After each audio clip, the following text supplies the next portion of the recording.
I received a box this week, all the way from the United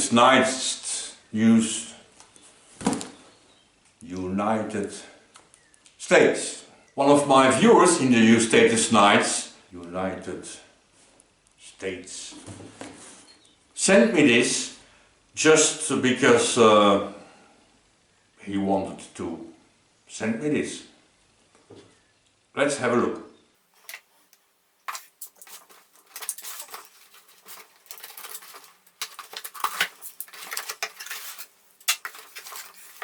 He sends me peanuts. I think that's good.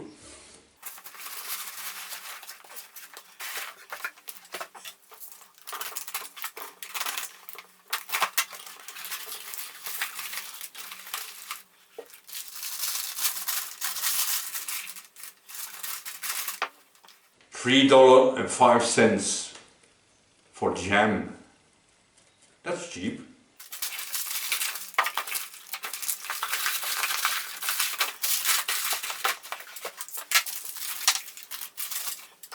Allen key.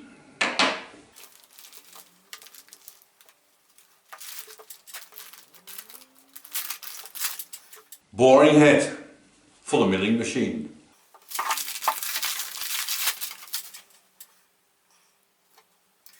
And an arbor with a Morse tape or something, but we'll figure it out.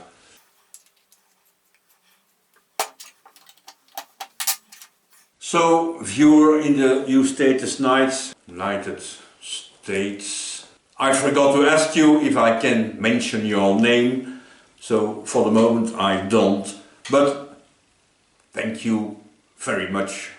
And of course, let's have a closer look. After a little bit of digging in the box that came with the milling machine, I think I found something. I have here an adapter that fits of course in the milling machine, and it's a reducer from the Morse taper 2 to milling machine taper, I don't know which one it is. And this piece of course comes in here. So installing it will not be too big of a problem. And so of course I would like to give it a try. But I suppose it will work better if I have a cutting tool to put in here. So let's make one.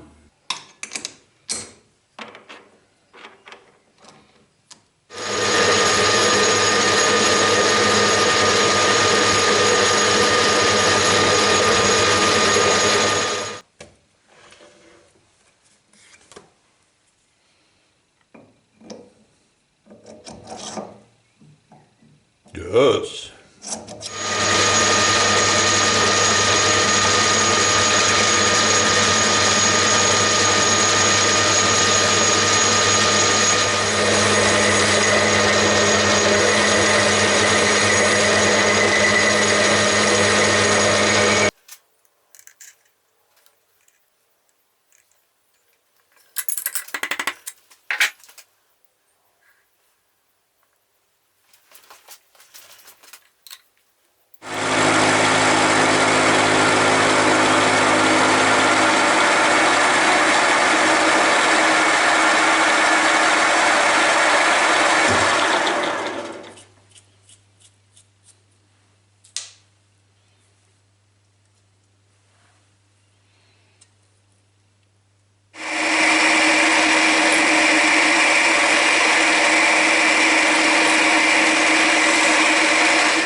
I think I just made a boring bar. The time has come to give the thing a try. I have here a very nice little test piece with already a hole in it. So let's install.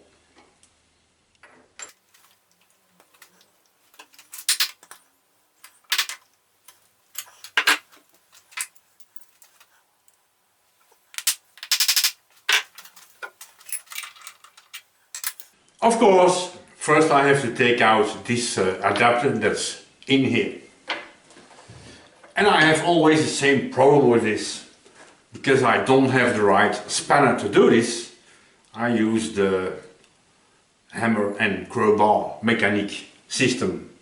Which of course makes a total mess of this. One day really I should make a spanner for it.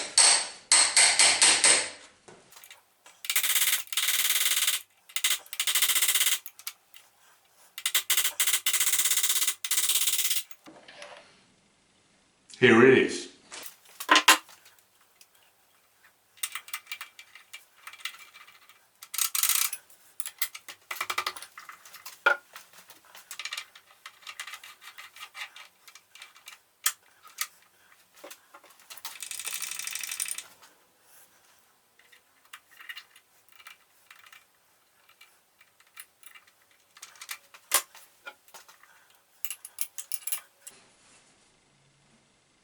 Everything installed, ready to go. 120 RPM. I centered the thing here by eye, so it will make a little bit an oval in the beginning, but whatever. And the slowest feed I have on this machine. Here goes nothing.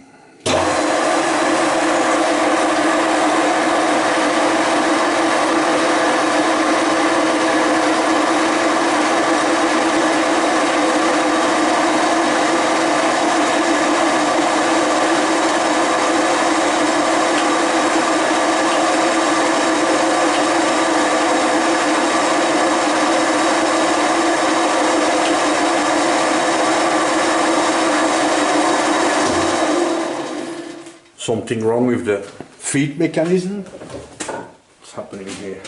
This was an easy fix. Because the table is completely down. It's the automatic stop system that was engaged. So I cannot engage the feed to feed up. So now I installed the quill a little bit higher. I raised the table a little bit. And now it will work normally.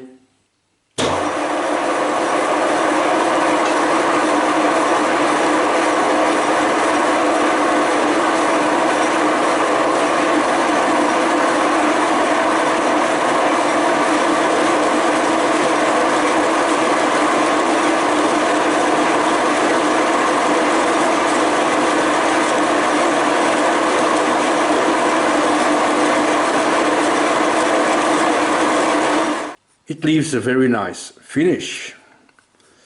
Right, let's give it a little bit more. Now, of course, I don't know exactly what I'm doing because I never used a boring head before. And this thing is an Imperial.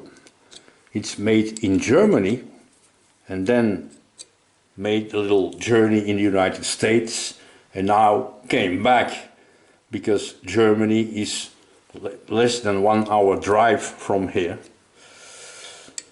So I gave it more or less half rotation, I think. Let's see what happens.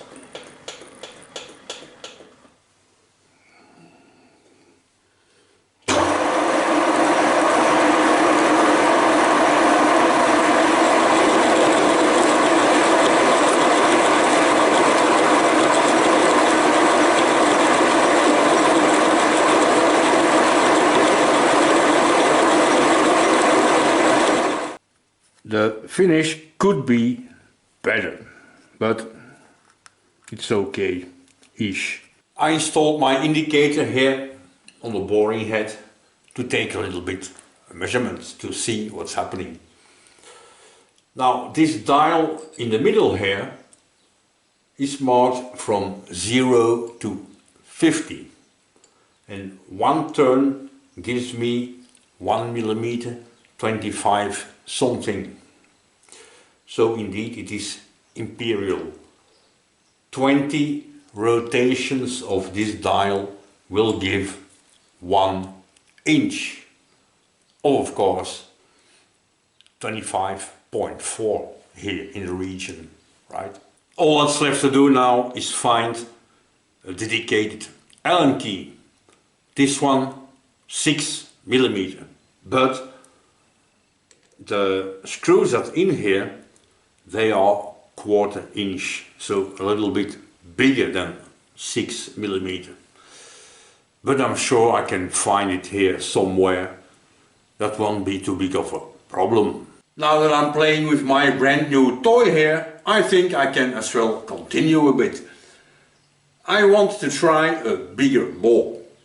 And all I could find to do this is the old backplate of my Forza chuck. So let's give it a try and see what happens. And no, I will not make the typical boring joke. Crap, I think I just did.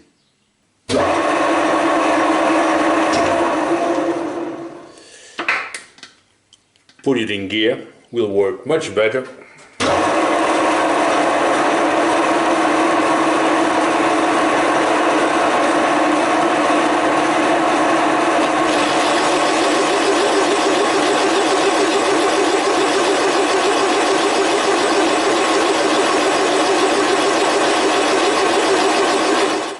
I'm gonna give it a spring pass to see if it can make an even better finish. This is not bad at all, but let's try.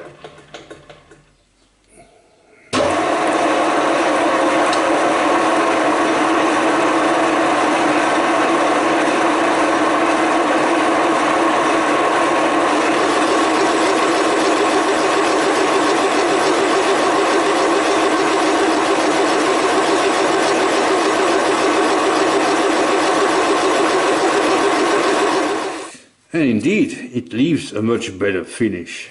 This is fantastic. To locate a part like this one, like I just used here, on my milling table, the ideal should be, of course, to use some kind of, I don't know how you call it, the center finder dial indicator thing. And I have one. Look at this beauty. This one is also a viewer gift. And it's a fantastic piece of equipment. The problem is this shank here is 9.5 millimeter. And I don't have a 9.5 millimeter collet to put here in my machine. So I need your help. I searched the internet, different websites. I try to find collets, but it's almost impossible. And my idea was maybe to put the thing in the drill chuck. In theory, it could work. The problem is, of course, if I want to use this one, which is the smallest one with a bend, even here there's not much room, and there's not even a vise or nothing here. So this way too long, and I really don't know how I'm gonna fix the problem. I suppose you understand, I don't wanna change this shank here. This is high precision equipment, so I really don't want to touch it or change it. So I don't know, maybe make some kind of sleeve that fits over here and then use a bigger collet. But I'm a little bit afraid that there will be a wobble in it, because this is of course high precision grinding work. And with the lathe I have here, that's not gonna work. So if you have an idea, please put it in the comments. So, viewer in the United States, thank you very much This is a wonderful piece of equipment, and as everyone could see, it works perfectly fine. For the moment I have no idea what I'm gonna do with it, but more sooner than later I will find something, and in a few weeks I'll start wondering how I did to live without this for so many years. Thank you very much.